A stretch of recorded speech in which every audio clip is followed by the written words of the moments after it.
and waiting to be a part of the last fight of Miguel Cotto's career. So it's only fitting that before we say goodnight, we take a stroll down memory lane, the career that began in 2001 and extended until tonight, the great Puerto Rican star, Miguel Cotto.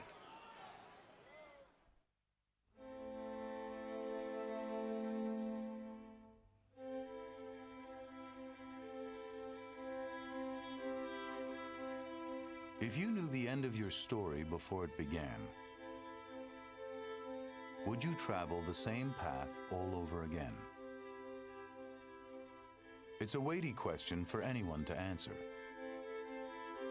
But for a fighter, particularly poignant to ponder. It starts as a life distinguished most definitively by suffering. You punish your body to simply prepare it for more of the same. You discipline your character to make violent rhythms instinctual.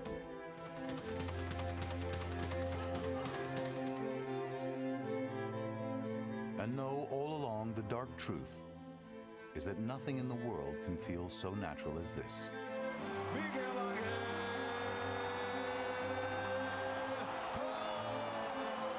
For all the satisfaction, victories become steps to merely greater tests. There's a new superstar in Puerto Rico. And defeats, new paths to anguish. The punishment has accumulated to the point where Cotto has nothing left. Meaning if you're a true fighter, the ring becomes less about wins and losses and more a temple of resilience.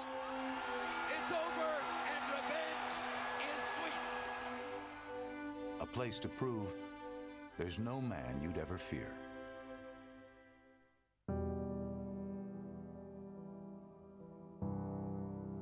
Then there are the bonds, cultivated in the shadows,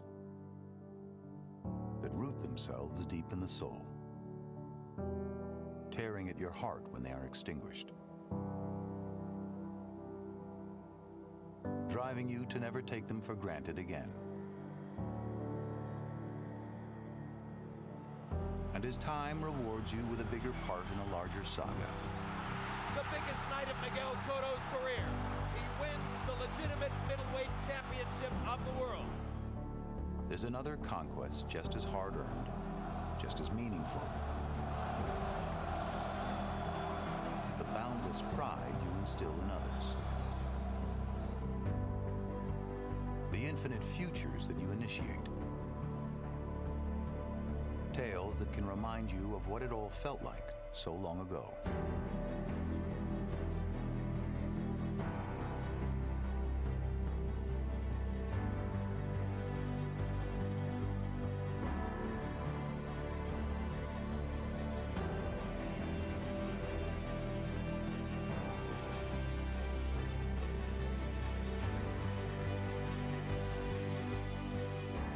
But now, as the final bell rings and you return to that weighty premise, if you knew how your story would go, would you travel the same path all over again?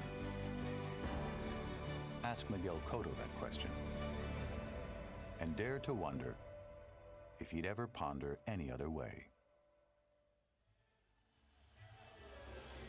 And now we bring you back live inside Madison Square Garden at ringside one last time. Roy Jones, when he left the Sydney Olympics and began his professional career, the assignment was clear. The assignment was to pick up the banner of Puerto Rican boxing and carry it into the future and follow in the glorious footsteps of all the great fighters who had preceded him in that identity, most especially his predecessor, Felix Trinidad. It wasn't an easy assignment.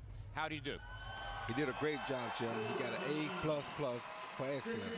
He became the only Puerto Rican to win a title in 4 different weight classes. He took the mark and took it up another level. That's what you're supposed to do as a predecessor to anybody, anywhere, any country, anytime. He definitely fulfilled his duty. Now, not to say at the end of his career, I got to give him credit for this. He didn't go out fighting a guy that he thought he could beat. He didn't go out fighting a guy who everybody thought he would walk over. He went out against a guy who was capable of beating anybody on any given night, another fellow Olympian in Saddam Ali. That says who Miguel Cotto really was as a fighter. Well said. And Max Kellerman, what's the bottom line?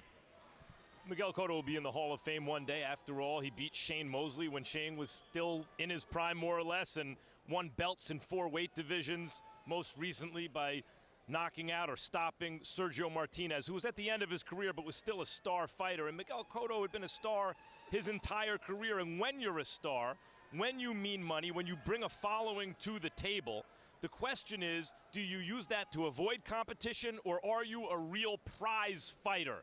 Saying, line up the biggest prize, I'll fight that guy. Miguel Cotto was a real prize fighter. Because he had the following he did, he made the biggest fights. Now, he frequently lost them. Was he the greatest fighter of his era? Was he pound for pound #1 at any time? Nope. He lost to Floyd Mayweather and Manny Pacquiao and Canelo Alvarez. And what was the best win of Canelo Alvarez's career so far? Miguel Cotto. And how about Manny Pacquiao? Oh, probably Miguel Cotto. And certainly Cotto was one of Floyd's best wins. And they were all tough fights. When you fight everyone, you lose. And if you're not one of the best 2 or 3 pound-for-pound fighters in the world, you might lose a bunch of them. No one ever went home from a Cotto fight disappointed in terms of the action the fight produced. He always gave the fans their money's worth. And by the way, sometimes he won the big one. I mentioned Shane, the Margarito rematch, the Martinez fight. He's going to be in the Hall of Fame one day, and it was a pleasure to cover his career. And my final words, boxing is the most human of sports. It's the only sport in which you lose a little bit every time you win. It's the sport in which you can earn the hearts of all the fans in the arena, even when you lose. And through his 47-fight career, of all the fighters we've covered in the 21st century, Miguel Cotto was the most visibly human. He fought every round with his heart on his sleeve. And that's why our hearts are with him tonight.